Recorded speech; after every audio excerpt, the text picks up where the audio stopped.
Ako si Rinaldo Baloyo Tribay, pero naging popular nga alias Anmanoy.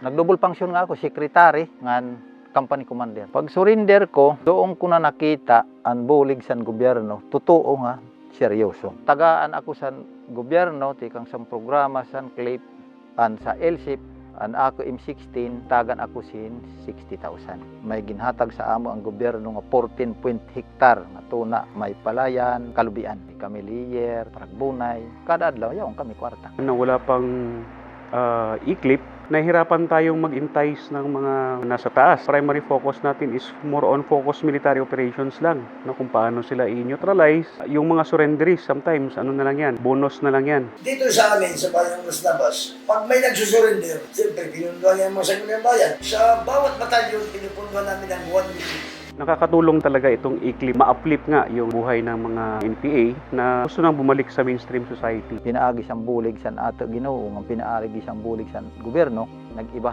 ang buhay.